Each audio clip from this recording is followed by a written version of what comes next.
الصلاة والسلام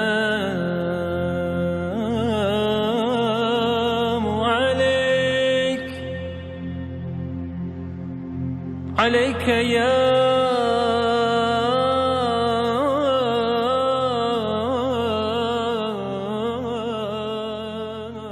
Some people blame on us is that when they see the jinn catching, they believe that we are using jinns and we have a jinn, and the catcher has a jinn that is bringing the other jinns or giving the information.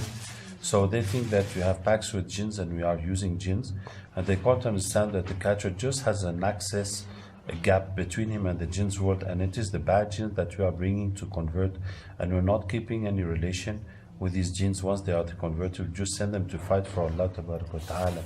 So some think that we have pacts with jinns and we are using jinns, and it is shirk to use jinns and all that.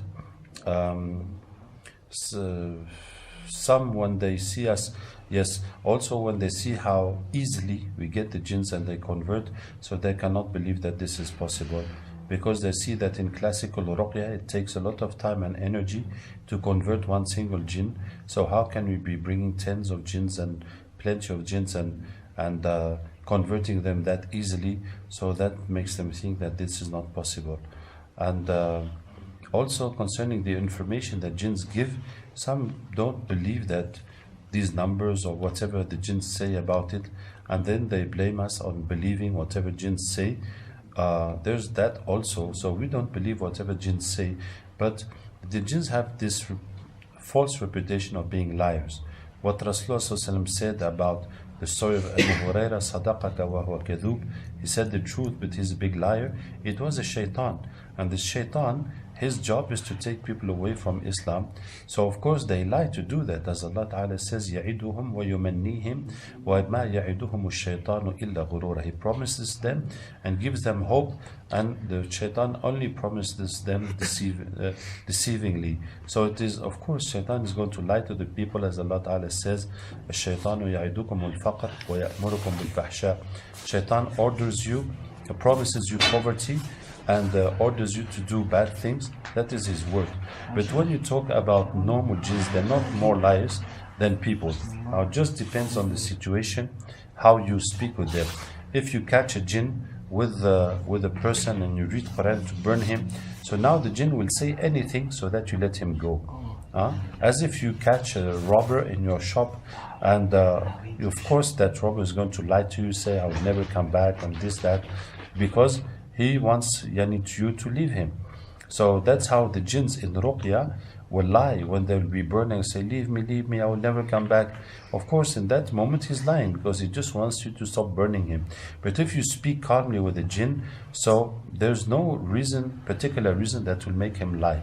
So if you and jinns are also bad liars. When they lie, you can easily understand that what they say is not true.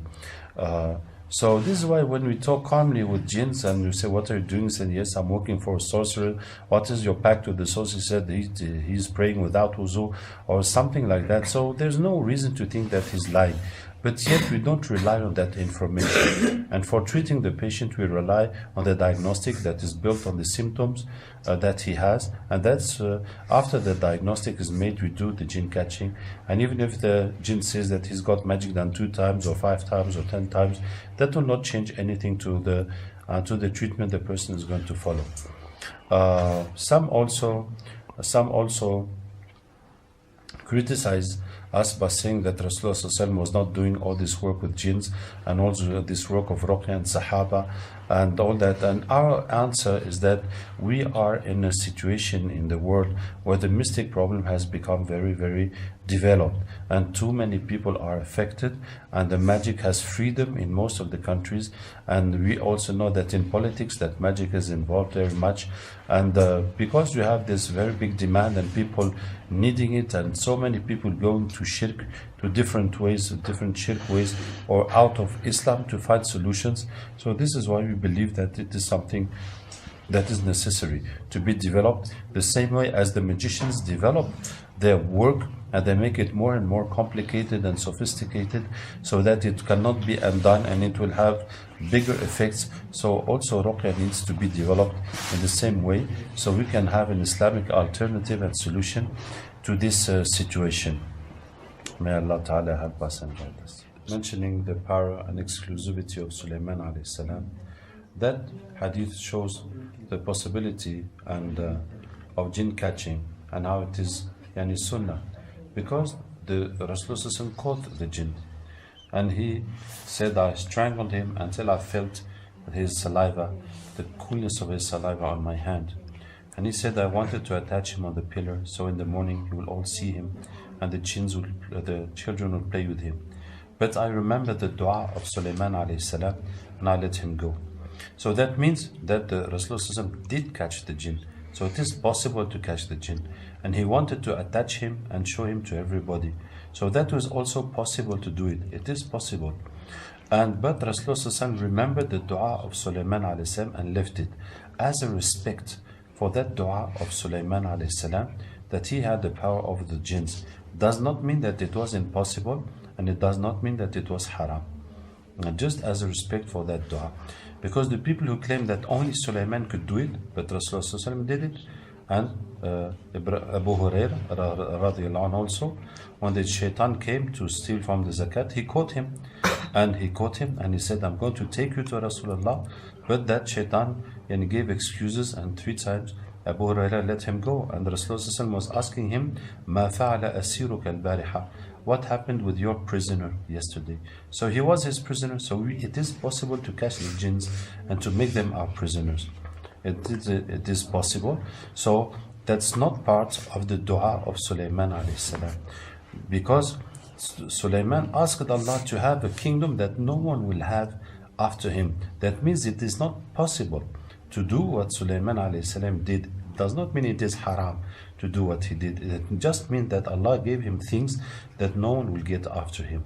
He was commanding the wind, so no one can command the wind. You can make airplanes or spacecrafts, or you can make helicopters of different things to fly with, but you will never have the wind under your command just to take you by your order. That was what was special of Sulaiman. And what Sulaiman alayhi salam had special with the jinns, Allah says, وَمَن يَزِغْ مِنْهُمْ عَنْ أَمْرِنَا نُذِقْهُ مِنْ عَذَابِ السَّيْرِ. Whoever disobeys to him, the hellfire will hit him. So if Sulaiman alayhi salam tells the jinn, don't move, he cannot move until he gives him permission to move. If he tells him to do this job, now he has to do that job. He cannot disobey by a finger to Sulaiman alayhi salam, otherwise the hellfire will hit him. That was the special power Allah has given to Sulaiman. But we see from the Sunnah that it is possible to catch the jinns by this rule, that whenever jinns interfere into humans' life, they become vulnerable. So this is why when they came to Rasulullah, he caught them. When they came in front of Abu Hurairah, he caught them. When they also come in the dreams, you can beat them. And because people were possessed, that is how we learned by the practice, experience of Ruqya, to reverse this phenomenon against them and to catch them by the power of Quran and by asking Allah.